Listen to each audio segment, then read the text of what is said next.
शृण्वतां स्वकथां कृष्णः पुण्यश्रवणकीर्तनः हृद्यन्तस्थो ह्यभद्राणि विधुनोति सुहृत्सताम्। यहाँ विधुनोति क्रियापद है और कृष्णः ये कर्ता पद है। साधक को कुछ नहीं करना पड़ रहा, कृष्ण है वह विधुनोति। कृष्ण ही उसके अंतःकरण के संपूर्ण मल को समाप्त कर देते हैं, भगवान ही समाप्त कर देते हैं। इसलिए भगवान और भगवान की कथा में भेद नहीं है। भगवान की प्राप्ति और भगवान की कथा की प्राप्ति दोनों एक ही।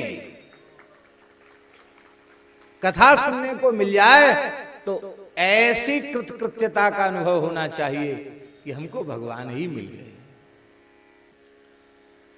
परम श्रद्धेय प्रातस्मरणीय हमारे वैष्णव जगत की एक महान विभूति, जिनके प्रति हम गुरुभाव हृदय से रखते हैं, ऐसे पूज्य आचार्य श्री कृपाशंकर जी महाराज, उनके श्रीमुख से एक बात सुनी, बहुत अच्छी लगी। प्रयाग में 2006 का कुंभ था, उसमें एक जगह दास की कथा चल रही थी, तो उसके उद्घाटन में आचार्य जी पधारे। बोले हम कहीं जाते आते नहीं, उनका भी कार्यक्रम चल रहा था, लेकिन जब सुना कि दास की कथा है, मोनी जी रानी खेत वाले मोनी जी लेने के लिए गए। बोले उनकी कथा चल रही है तो हम जरूर आएंगे। और फिर करीब आधा घंटे प्रवचन किया। उसमें उन्होंने एक बहुत अच्छी बात कही आचार्य ने। उन्होंने कहा कि सनकादिक भगवान ने नारद जी को कथा सुनाई, तो नारद जी ने यह नहीं कहा कि आपने बड़ी कृपा की, आपको धन्यवाद है, आपने हमको कथा सुनाई।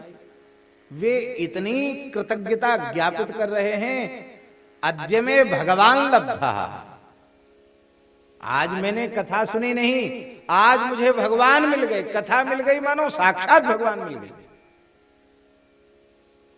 भगवान साक्षात मिल जाए तो क्या लाभ होगा? साक्षात ठाकुर जी का दर्शन हो जाए, उनके चरण स्पर्श का सौभाग्य प्राप्त हो जाए और वे कृपा करके अपना करकंज मस्तक पर पधरा देवें तो क्या लाभ होगा? तो भगवान की प्राप्ति और भगवान की कथा की प्राप्ति दो नहीं है, एक ही है। ऐसा समझे कि हम लोग जितनी देर सत्संग करते उतनी देर तक ठाकुर जी हम सबको मिले रहते हैं, उतनी देर के लिए ठाकुर जी से वियोग नहीं होता। कथनचित ऐसा अंतःकरण बन जाए कि क्षणार्ध के लिए भी नामरूप गुण लीला के चिंतन से हम विमुख न होवें, तो यही है शाश्वत प्राप्ति भगवान की, यही है निरंतर प्राप्ति। हमें भगवान की निरंतर प्राप्ति हो जाएगी। भगवत दर्शन की चाह बिना कथा श्रवण के जागृत नहीं होती। नाम जप में प्रवृत्ति बिना कथा श्रवण के नहीं होती। भगवत भागवत सेवन की प्रवृत्ति बिना कथा श्रवण के नहीं होती। इसीलिए हमारी प्रार्थना तो ये है कि सेवा की बड़ी भारी महिमा है, साधन की बड़ी भारी महिमा है, किंतु साधन जीव के कल्याण का कोई भी क्यों न हो, उसका प्रधान अनुपान भगवत भागवत चरित्र का श्रवण है। उसके बिना साधन सफल नहीं है, उसके बिना साधन सार्थक नहीं है। क्योंकि साधन यदि कथा, देखिए भगवान की पूजा करना क्या है? भगवान की पूजा सामान्य नहीं। मंदिर में ठाकुर जी की सेवा प्राप्त हो जाना ये सामान्य बात नहीं है। पता नहीं देहोपाधि के नष्ट होने के बाद, मृत्यु के बाद, को जाने को जई है जमपुर को सुरपुर पर धाम को, गोस्वामी जी कह रहे हैं। किसको पता कौन कहां जाएगा? बताता तो जाने वाला है नहीं कि हम कहां गए। किंतु भगवान के मंदिर में सेवा मिल गई, मानो इस वर्तमान स्थूल शरीर में रहते हुए भी भगवान का पार्षदत्व प्राप्त हो गया।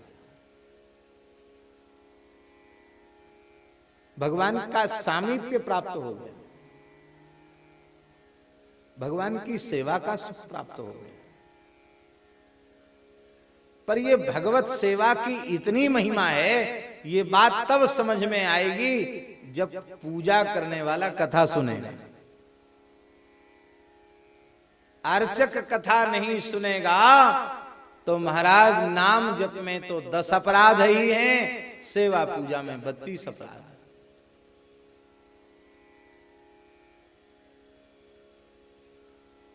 चलो ये तो पूजा की बात। रसोई बनाने वाला, रसोईया जी यदि कथा नहीं सुनेंगे तो उनसे भी तमाम अपराध रसोई बनाते समय बनने लग जाएंगे। और रसोईया कथा सुनता है, सत्संग करता है, तो जिस समय वो आटा लगाएगा, सब्जी अमनिया करेगा, दाल चावल अमनिया करेगा, चूल्हा चिताएगा, बार बार प्रेम से हृदय भरावेगा। हम कितने भाग्यशाली हैं। ठाकुर जी की सारी सेवा एक तरफ और भोग की सेवा एक तरफ। चाहे जितना बढ़िया पोशाक पहरा दो, आभूषण पहरा दो, भोग नहीं लगाओ तो सब बेकार। और भले ही ठाकुर जी को मार्किन के कपड़ा पहना दो और चकाचक भोग धराओ तो ठाकुर जी राजी हैं। तो देखो ठाकुर जी भी राजी होंगे हमारी सेवा से, ठाकुर जी प्रेम से पाएंगे। दाल बहुत अच्छी बनी, तड़का बहुत अच्छा लगाया है, साग तो बहुत अच्छा है, फुल्का क्या कहना, और घी की सुगंध तो बहुत बढ़िया आ रही है। ये भाव रसोईया रसोई बनाते समय करे तो क्या कहना। अब फिर संत पावेंगे, हमारा तो जीवन सफल हो गया। इस भाव से यदि रसोई बनावे तो रसोई बनाते बनाते भगवत प्राप्ति हो जाएगी, पूजा करते करते भगवत प्राप्ति हो जाएगी, गोबर उठाते उठाते भगवत प्राप्ति हो जाएगी। सेवा का जो सुख है वह भी बिना सत्संग के प्राप्त नहीं होता।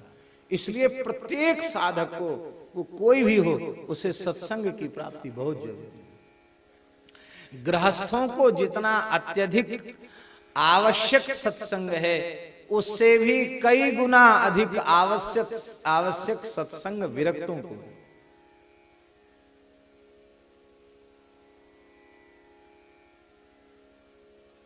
हमारी धृष्टता को क्षमा करेंगे, यहाँ अयोध्या वृंदावन में तो ऐसी व्यवस्था है ही, कहने की आवश्यकता नहीं है। लेकिन सही बात यह है कि चाहे एक छोटी से छोटी कुटिया ही क्यों ना हो, प्रत्येक साधु के यहाँ यह अनिवार्य नियम होना चाहिए कि थोड़ी देर कीर्तन होगा, कीर्तन में सब लोग उपस्थित होंगे, और थोड़ी देर सत्संग होगा, उसमें सबकी उपस्थिति होगी। ऐसा यदि हो जाए तो स्थान का वातावरण बदल जाएगा। और कहीं गृहस्थ के घर में ऐसा होने लग गया तो उसका घर ही अयोध्या वृंदावन बन जाएगा, उसके घर के लोग सब भगवत पार्षद हो जाएंगे। सबके लिए सत्संग परमावश्यक है, अत्यंत आवश्यक है। श्रवण ठीक से किया गया, इसका प्रमाण क्या है? हमने ठीक से सुना, इसका क्या प्रमाण है? श्रवण करके तृप्ति हो जाए तो हमने ठीक से नहीं सुना, और जितना श्रवण करें उतनी श्रवण की व्याकुलता जगती चली जाए तो समझ लेना कि श्रवण ठीक से किया गया है।